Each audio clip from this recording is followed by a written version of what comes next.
Alors, dans cette vidéo, ce qu'on va voir, c'est comment programmer par fonction, c'est-à-dire appeler certaines parties d'un programme que j'aurais déjà fait dans Scratch. Alors, la première chose, c'est que je vais identifier quand je vais peser sur mon drapeau vert comme étant le programme principal.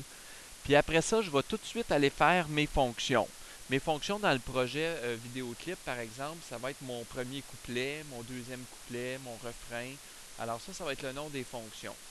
Alors, ce que je vais faire ici, c'est que je vais faire des envoyer à tous et attendre. Puis là, ben, je vais faire des nouveaux messages. La première chose, c'est que je vais l'appeler couplet 1. Oups. Alors, comme ça. Le deuxième message, ben, j'en prends un nouveau. Je fais encore un nouveau message que je vais appeler couplet 2. Bon, puis je vais en faire 3 pour le vidéo, mais vous comprendrez qu'on peut en faire 3, 4, 5, couplet 3.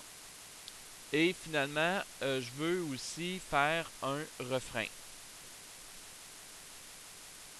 Alors ça, c'est mes différentes fonctions. Quand je fais mon programme, dans le fond, quand je vais peser sur mon drapeau vert, qu'est-ce que je veux qu'il fasse? Ben, je veux d'abord qu'il joue mon premier couplet, donc couplet 1. Après ça, je veux qu'il aille jouer mon refrain. Ensuite, le couplet 2. Après ça, ben, j'aimerais ça avoir un autre refrain. Hein. Un refrain, ça revient après chaque couplet, par exemple. Mon couplet 3. Puis peut-être qu'on termine avec un refrain. Puis je pourrais même dire ben une fin, une finale. Alors ça pourrait être ça par exemple mon projet musique. Puis là ce que je viens de faire comme programme, là, les boutons envoyés à tous que je viens de faire, ça va tout le temps envoyer différentes fonctions. Ces différentes fonctions-là peuvent être envoyées à un lutin. Là, je vais me prendre un lutin au hasard ici, par exemple. Ça va être un lutin dans mon projet. Puis ça pourrait être envoyé aussi à mes arrière-plans. Pour les besoins de la cause, là, je vais dessiner quelques arrière-plans. Alors, peu importe les dessins, c'est pas vraiment important ce qu'on va faire comme image. Je veux juste vous expliquer les fonctions. J'ai un premier arrière-plan vraiment laid.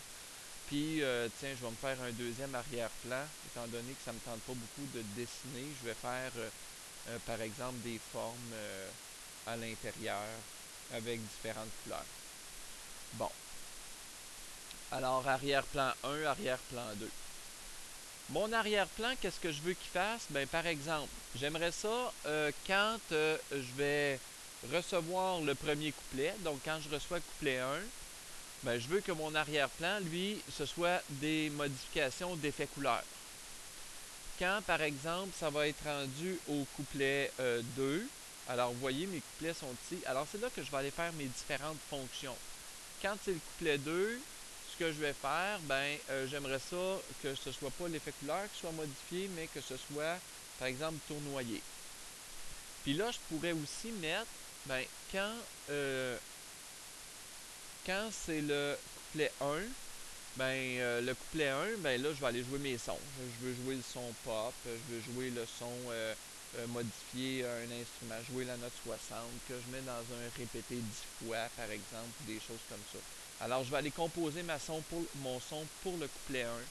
Je vais aller programmer ma scène pour le couplet 1. Puis là, je pourrais même venir programmer ma petite madame ici pour le couplet 1. Donc, quand elle va recevoir le couplet 1, elle, j'aimerais ça qu'elle bouge, qu'elle tourne, qu'elle avance dans un répété 10 fois, par exemple.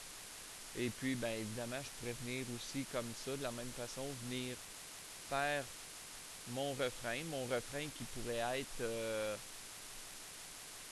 tiens, là, je vais y faire dire salut, mais ça pourrait être un texte que j'écris, ça pourrait être n'importe quoi, donc faire modifier des effets couleurs.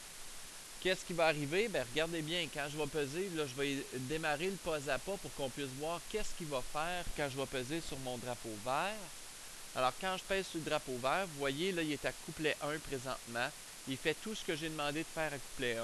J'ai une boucle, un répété, tout ça.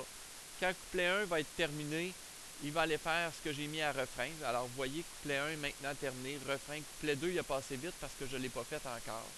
Alors, il va aller jouer les refrains. Donc, il va aller jouer ma musique par morceau comme ça.